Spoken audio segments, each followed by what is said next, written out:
ప్రకాష్ గారు చెప్పండి, అక్కడ పులివెందుల మండలంలో జరుగుతున్న పరిణామాలు సతీష్ గారితో సహా అనేక మందిని హౌస్ అరెస్ట్ చేయటం, అవినాష్ రెడ్డి గారిని అయితే దౌర్జన్యంగా లాక్కెళ్ళటం,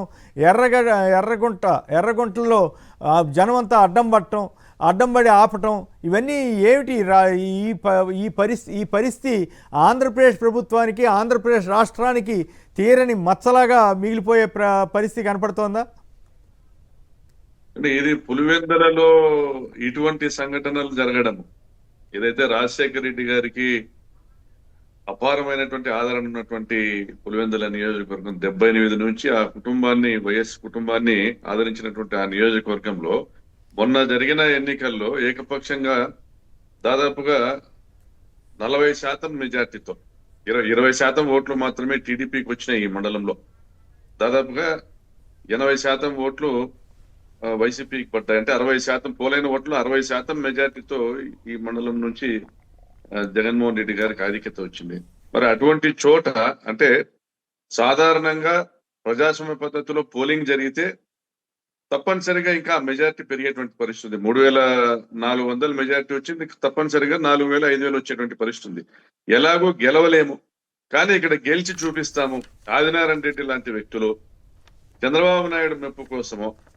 మరి చంద్రబాబు నాయుడు ఈ రాష్ట్రంలో నేను ఏదనుకుంటే అది చేస్తాననేటువంటి ఒక నియంతల, ఒక హిట్లర్ లా, ఒక ముస్సోలిని లా, ఒక ఇడి అమీన్ లా ఈ రోజు ఆయన వ్యవహరిస్తున్నటువంటి తీరు చూస్తే, పోలీసుల్ని ఉపయోగించుకొని ఈ రోజు ప్రజాస్వామ్యాన్ని పోలీసు బూటు కాళ్ళ కింద అణచివేసి ఒక ఫ్యూడల్ వ్యవస్థను, ఒక నియంతృత్వ పాలనను సాగించాలనేటువంటి ప్రయత్నానికి పరాకాష్ట ఇది పులివెందుల ఈ సన్నివేశాలన్నీ మనం చూస్తూ ఉంటే రాష్ట్ర ప్రజలందరూ కూడా గమనిస్తూ ఉంటారు. ఒక పార్లమెంటు సభ్యుడు ఈ రోజు ఆయనకు ఆరోగ్యం బాగలేకపోయినా హౌస్ అరెస్ట్ చేసి ఉండొచ్చు, కానీ ఆయన తీసుకెళ్లి ఒక క్రిమినల్ ని తిప్పినట్లుగా, అంటే ఏదైనా ప్రజలకు బహిర్గత పరచని పరిస్థితుల్లో ఉన్నటువంటి ఒక క్రిమినల్ ని తిప్పినట్లుగా 150 కిలోమీటర్లు ఉదయం నుంచి తిప్పుతా ఉన్నారంటే ఇది ఎంత అన్యాయమైనటువంటి విషయము. మరి ఈ రోజు ఎర్రగుంటలో ప్రజలు అడ్డుకోవడము పోలీసులకు సిగ్గుచేయడం, వాళ్ళ ప్రజల ముందర ఒప్పుకుంటా ఉన్నారు పోలీసులు తాము తప్పు చేస్తామన్నట్టుగా వాళ్ళ మొహాల్లో తెలిసిపోతా ఉంది. ఇంత దుర్మార్గమైనటువంటి పరిస్థితి ఉంది. మరి ఈ రోజు బూత్ క్యాప్చరింగ్ స్వయంగా పోలీసులు పాల్పడుతున్నారు. బూత్ క్యాప్చరింగ్ అంటే బూతులను పోలీసులే స్వాధీనం చేసుకుని రాత్రికి రాత్రే ఆ బూతుల వద్దకు చేర్చినటువంటి గూండాలు, తెలుగుదేశం పార్టీ గూండాలు, మరి జమ్మలమడు కావచ్చు, కడప నుండి కావచ్చు, ఇతర ప్రాంతాల నుంచి కావచ్చు, వాళ్ళ రాత్రికి రాత్రి అక్కడ చేరుకొని ఈ రోజు అక్కడ ఆ పోలింగ్ బూత్ లో సీసీ కెమెరాలు పనిచేయట్లేదు, మధ్యాహ్నం రాపోండి అని చెప్తున్నారు. అంటే మధ్యాహ్నానికల్లా వాళ్ళు ఓట్లన్నీ గుద్దేసుకొని బాక్సులు నింపేసి ఎలక్షన్ అయిపోయిందని చెప్పేదానికి కాదా?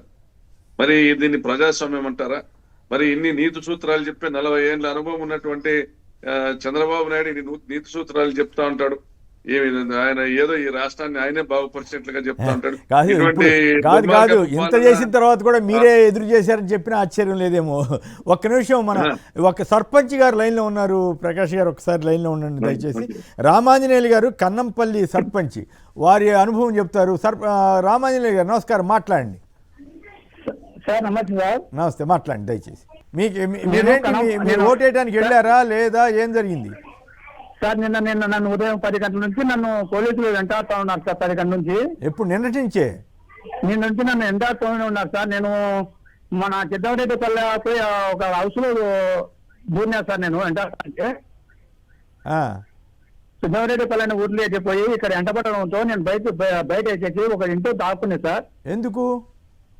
ఇదే వీళ్ళు పోలీసులు నన్ను వెంటాడుతాను సార్. వీళ్ళు ఏడన్నా పడకరావాలని పోలీసులు వెంటాడుతా అంటే సార్, నేను ఒక హౌస్ లో ఇంట్లో దూరినా కూడా ఇంటికి కూడా తాళాలు పగలగొట్టి సార్. కాదు, అసలు ఏం జరిగింది? మిమ్మల్ని ఎందుకు వెంటాడుతున్నారు? మీరు ఓటరే కదా.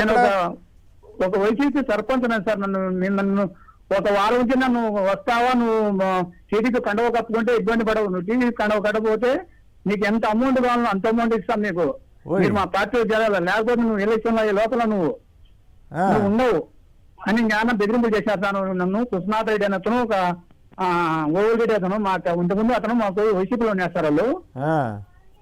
అటు నుంచి ఇప్పుడు అక్కడ టీడీపీలో చేరిస్తారు. మమ్మల్ని చాలా అరాచకంగా మాట్లాడినారు సార్. నిన్న 12 గంటల లోపల నా బాధ్యత చేరినట్టు.